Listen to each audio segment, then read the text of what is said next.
సంవత్సరాల తరబడి ఎన్ని మందులు వాడినా మీ మోకాల నొప్పులు తగ్గట్లేదా? ప్రాణ పెయిన్ క్లినిక్ లో అత్యాధునిక చికిత్స. కర్నూలు జిల్లాలో దారుణ హత్య జరిగింది. పత్తికొండ మండలం హోసూరులో టీడీపీ నేత మాజీ సర్పంచ్ వాకిటి శ్రీనివాసులను గుర్తు తెలియని వ్యక్తులు హతమార్చారు. బహిర్భూమికి వెళ్లిన శ్రీనివాసులు కళ్లలో కారం చల్లి కిరాతకంగా చంపారు. ఈ ఘటనలో అతడు అక్కడికక్కడే చనిపోయారు.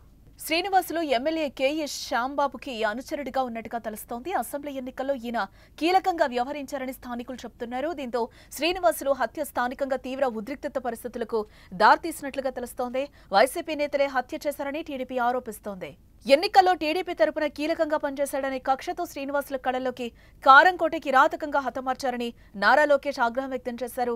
ప్రజాక్షేత్రంలో తిరస్కారానికి గురైనప్పటికీ జగన్ అంటుకో తమ పాత పంథాను మార్చుకోకుండా ఇటువంటి దురాగతాలకు పాల్పడుతోందని మండిపడ్డారు. తెలుగుదేశం శ్రేణుల సహనాన్ని చేతగానితనంగా భావిస్తూ ఇటువంటి దుశ్చర్యలకు పాల్పడే వారిపై ప్రజాప్రభుత్వం కఠినంగా వ్యవహరిస్తోందని హెచ్చరించారు. టీడీపీ ఎమ్మెల్యే కేఈ శ్యాంబాబు కూడా అక్కడికి చేరుకుని వాకిటి శ్రీను కుటుంబ సభ్యులను పరామర్శించారు. హత్య ఘటనకు దారితీసిన పరిస్థితుల గురించి డీఎస్పీ శ్రీనివాసరెడ్డితో మాట్లాడారు. తెలుగుదేశం పార్టీ నాయకుడు, మొదటి నుంచి తెలుగుదేశం పార్టీలో చురుగ్గా పనిచేస్తూ ఈ ప్రాంత అభివృద్ధికి ఎంతో దోహదం చేసినటువంటి వ్యక్తి శ్రీనివాసుల్ని హత్య చేయడం చాలా హేయమైన చర్య. చాలా దీన్ని పూర్తిగా ఖండిస్తా ఉన్నాం. మరి ఇటువంటి హత్యలు మరి ఎందుకు చేస్తూ ఉన్నారు, మరి ఏ రకంగా హత్యలు చేసి పబ్బం గడపాలని చెప్పేసి కొందరు ప్రయత్నం చేస్తూ ఉన్నారు. చాలా బాధాకరం.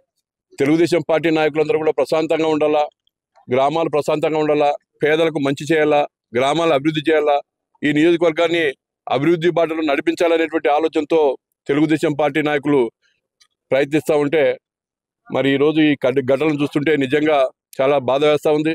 హత్యపై పోలీసులు కేసు నమోదు చేసి దర్యాప్తు చేస్తున్నారు. ఘటనా స్థలాన్ని డీఎస్పీ శ్రీనివాసరెడ్డి, సిఐ జయన్న పరిశీలించారు. వాకిటి శ్రీనుకు ఉన్న పరిచయాలు, ఇతర గొడవలు వంటి వాటి గురించి విచారణ చేపట్టారు. త్వరలోనే నిందితులను పట్టుకుంటామని హామీనిచ్చారు. ఎటువంటి అవాంఛనీయ సంఘటనలు జరగకుండా పహారా కాస్తున్నారు పోలీసులు. అరౌండ్ 5:36 మధ్యలో నేచర్ కాల్కి వచ్చినప్పుడు ఎవరో వెనక నుంచి గొడ్డలతో నరికినట్టుగా కనిపిస్తుంది. అక్కడే ఇమీడియట్గా చనిపోయారు స్పాట్లో. చంపిన తర్వాత ఆ సీన్లో కారం జల్లడం జరిగింది. వెంటనే ఇక్కడికి సిఐ గారు, డిఎస్పీ గారు వచ్చారు. అట్లనే క్లూస్ టీం కూడా వచ్చి క్లూస్ కలెక్ట్ చేయడం జరిగింది. క్రైమ్ సీన్ని సెక్యూర్ చేసి నేను కూడా విజిట్ చేసి చూశాను. 3-4 యాంగిల్స్లో వెరిఫై చేస్తున్నాము ఎట్లా జరిగింది అని. ఆల్రెడీ కొన్ని క్లూస్ ఉన్నాయి. బై ఈవినింగ్ దీన్ని మోస్ట్లీ డిటెక్ట్ చేస్తాం.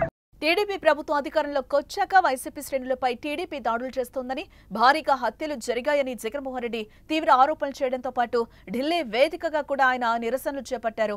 అయితే తాజాగా టీడీపీ నేత దారుణ హత్యకు గురవ్వటం, వైసీపీయే ఆ హత్య చేసిందని ఆరోపణలు రావటం రాజకీయంగా వేడెక్కిందని చెప్పుకోవచ్చు.